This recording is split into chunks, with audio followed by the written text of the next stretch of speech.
كان في مرة واحد رايح من بلد لبلد علشان انترفيو شغل، وهو قاعد كان مربع ايده وحاطط رجل على رجل، وكان بيبص لبعيد، وكان شكله قلقان إلى حد ما.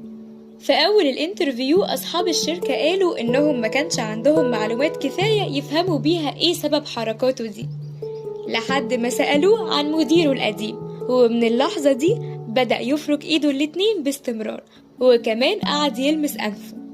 صحاب الشركة قالوا إن حركاته دي ما كانتش متوافقة مع اللي كان بيقوله، لحد ما سألوه عنه في بلده، وهنا اتضح إنه مديهم معلومات مزيفة عنه ومش حقيقية، وقرروا ساعتها إنهم ما يتعاقدوش معاه. طب نستنتج إيه يا لاسي من الموقف ده؟